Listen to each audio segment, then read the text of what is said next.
लेकिन बीजेपी सरकार ने, जेडीयू सरकार ने 10,000 रुपए बांट दिया महिलाओं को।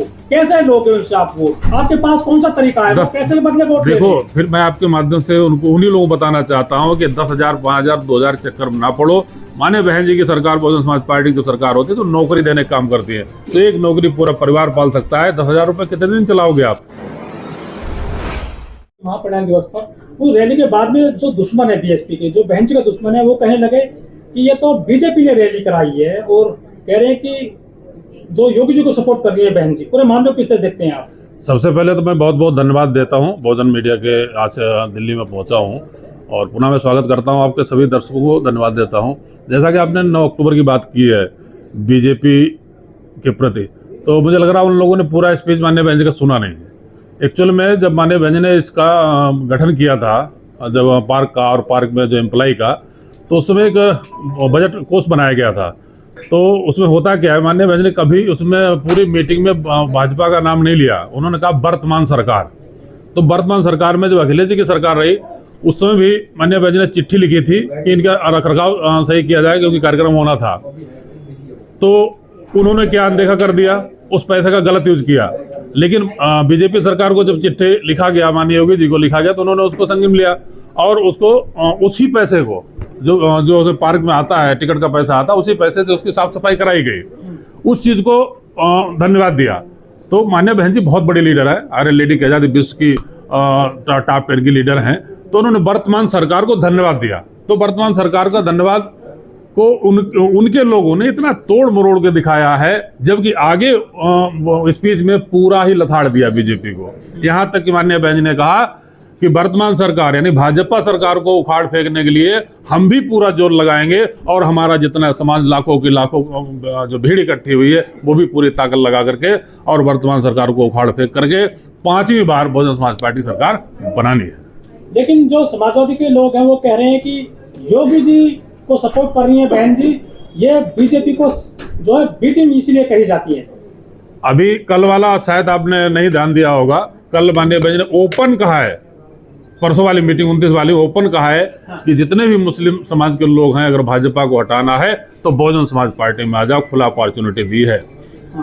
और ऐसा अभी पिछली बार तो चुनाव में देखा होगा, लगभग 100%, कुछ परसेंट छोड़ के मुस्लिम समाज ने समाजवादी पार्टी को वोट किया, लेकिन सरकार में नहीं आए।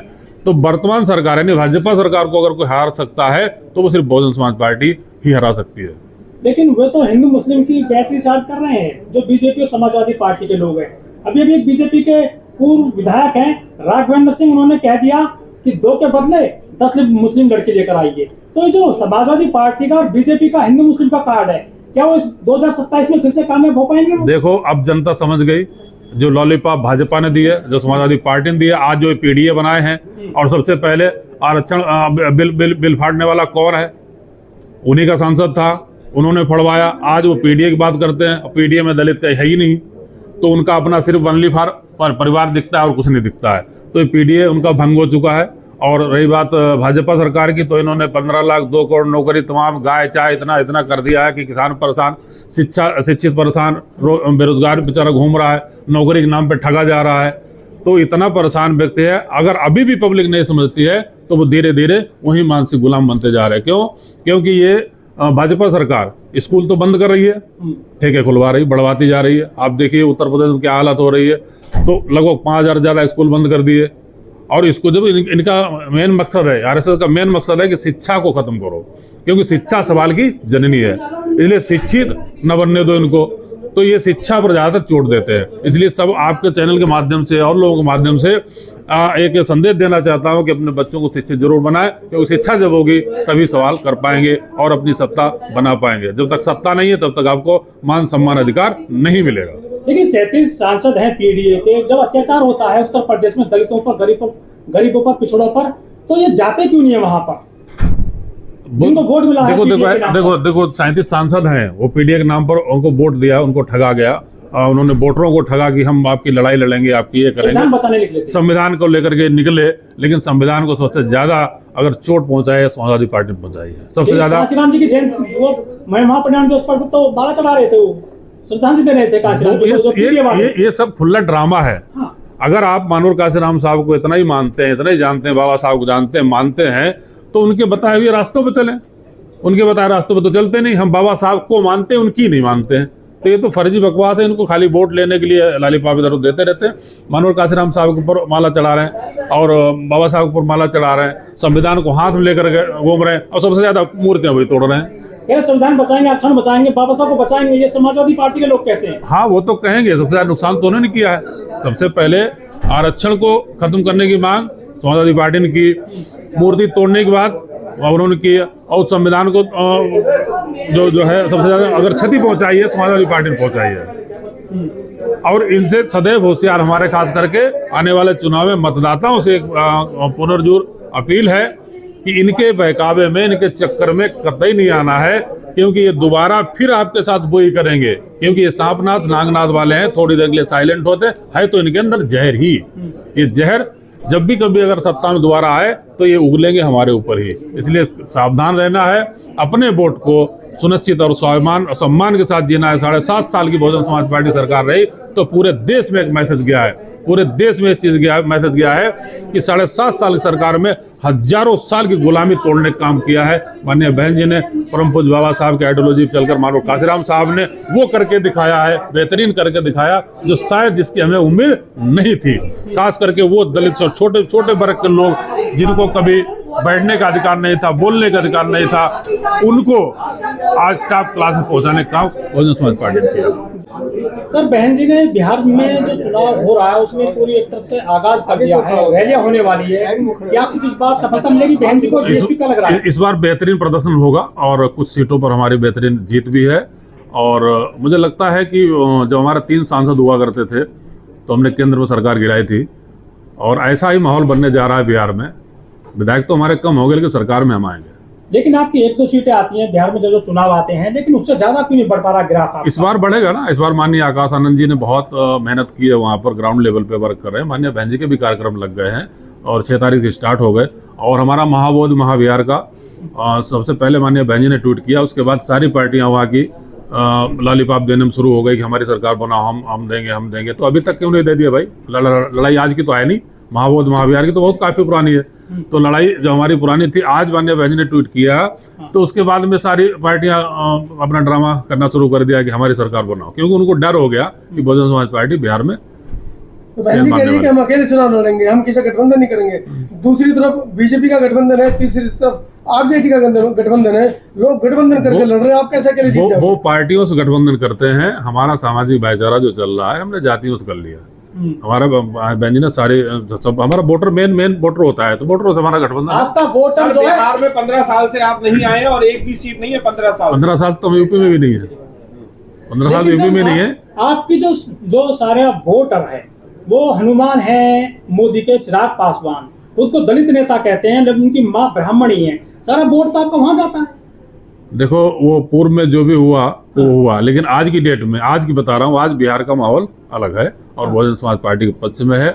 और खास करके जो अभी जो महाबोध महाविहार का जो मुद्दा है, ये बहुत ऊंचे लेवल पे पहुंच गया है।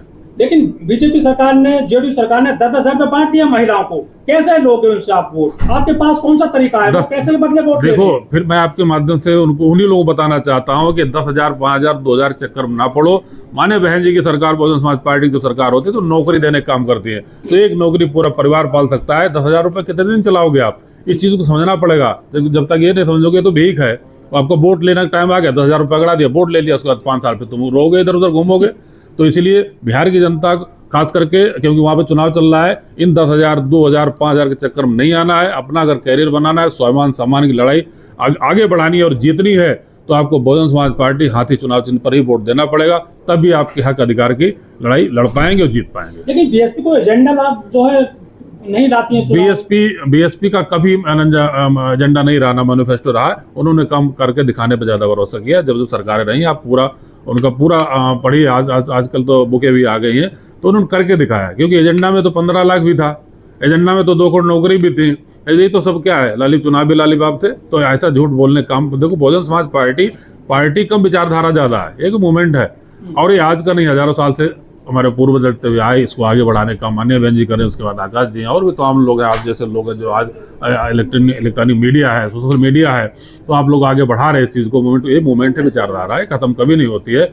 वो बात अलग है, कुछ देर के लिए बरगलाया गया, हमारे समाज को गुमराह कर लिया गया, या समाज भूखा था उसको रोटी दिखा दी गई तो वो समझ नहीं पाया। लेकिन आज शिक्षित हैं और वो समझदार हैं। आज यूपी की हालत वो है कि जैसे चुनाव होगा, तो अभी आपने देखा होगा 9 अक्टूबर की रैली सिर्फ एक आह्वान था, माननीय बहन का कोई तैयारी नहीं थी, क्योंकि मैं लगभग वहाँ रहा, मैं तो घर ही हमारा लखनऊ में, अदानी साहब भी थे, आप लोग भी आ गए। तो एक आह्वान था कि 9 अक्टूबर को श्रद्धांजलि, परम पूज्य माननीय काशीराम साहब को श्रद्धांजलि सभा थी, लेकिन श्रद्धांजलि सभा न होकर के महा रैली हो गई। और मुझे लग रहा है जो 2003 में जो रैली हुई थी उसका भी रिकॉर्ड अगर तोड़ा है तो बीएसपी का रिकॉर्ड बीएसपी ही तोड़ सकती है, ना कि कोई दूसरी पार्टी। सर इतनी भीड़ आती है लेकिन वोट में क्यों नहीं कन्वर्ट होती? सारी सब वोट में कन्वर्ट है, ये कौन बुलाए हुए थोड़ी थे। आज भी हमारा 8-9% वोट अब अगर डिवाइड करेंगे तो वोट में हम हैं। और खास करके ओबीसी समाज जो हमारा गुमराह हो गया धर्म के नाम पर, तो नहीं बन पाती है ना, जो वो भी मैं बता तो रहा हूँ, जो ओबीसी समाज हमारा या कुछ और भी जो हमारे जुड़ावी शेड्यूल कास्ट के कुछ जातियाँ और हैं जो धर्म के नाम पर, हिंदू के नाम पर इधर उधर हो गए थे, उनको भी समझ में आ गया कि अगर हमें अब हक अधिकार की लड़ाई लड़नी है तो बीएसपी को ही मजबूत करना पड़ेगा। बिहार में मनी माफिया और मीडिया का पूरा बोलबाला है, तमंचे चल रहे हैं, गोली चल रही है, तो आपका तो गरीब गुरबा समाज है, ये कैसे आप टक्कर दे पाओगे मनुवादी पार्टी? यूपी से ज्यादा थोड़ी है, यूपी में भी था ये। और जिस समय बीएसपी आए तो 1,44,000 एनकाउंटर बीएसपी करने वाली है। 1,44,000 मानो काशीराम साहब के नेतृत्व में सरकार बनी तो उनको सब भगाया गया। और मैं तो कहता हूँ बिहार की जनता से, ये मनी मीडिया में माफिया दिखाई नहीं पड़ेंगे। एक बार बीएसपी को स्थापित करिए, बिहार में बदलाव होगा और बदलाव जनता चाहती है। क्योंकि अभी शिक्षा, स्वास्थ्य, रोजगार पे जो उन्होंने लाठी की चोट दिया है, उनके कुछ गिने चुने लोग हैं उनके साथ रहते हैं, बाकी तो हमारा तो नुकसान ही हो रहा। लेकिन आरोप लगते हैं बहन जी पर जब चुनाव होता है सिर्फ रैली करने आती है, फिर कभी नहीं आती है 5 साल। अब देखो विपक्ष है तो आरोप लगाने के लिए होते ही, सच्चाई है सर, वो तो होता ही है, इसमें कोई बहुत बड़ी बात नहीं, लगाना भी चाहिए। बीच में जब आप सोशल जस्टिस की बात करते हैं, सामाजिक आंदोलन की बात करते हैं, तब आप क्यों नहीं जाते हैं? माननीय बहन जी का एक छोटे संदेश पर 10 लाख अगर भीड़ इकट्ठा हो सकती है, अगर गलती से वो पैदल चल दे। और खास करके अभी आपने सब्बीरपुर कांड देखा होगा, जब माननीय बहन जी को परमिशन नहीं मिली थी और सिर्फ दिल्ली से मेरठ जाने में उन्हें कई घंटे लग गए थे। दिल्ली से गए थे, कई घंटे लग गए, जबकि मुझे लग रहा है 1-1.5 घंटे का सफर होगा और कई घंटे उनको लग गए थे। अगर गलती से देखो माननीय बहन जी मैच्योर लीडर हैं और विश्व की आयरन लेडी 10 में से टॉप 10 की लीडर हैं। वो समाज को गुमराह नहीं करना चाहते, समाज को बर्बाद नहीं करना चाहते। सर अखिलेश यादव कह रहे हैं कि बहन जी दलित पर अनदेखी करती हैं और बीजेपी सांठगांठ कर रखी है। अखिलेश ये बात क्यों कह रहे हैं? अखिलेश कौन सा वो अच्छा काम करे थे दलितों के लिए? पहली बात, बहन जी बीएसपी पार्टी ही दलितों की पार्टी है, तो वो तो उनका मानसिक विक्षिप्त लोग हैं, कुछ भी बोल सकते हैं। बुद्धाय जय भीम. समता आवाज टीव्हीला तुम्ही लाईक करा, सबस्क्राईब करा आणि कॉमेंट्स करून त्यांना धम्मदान करा. थँक्यू.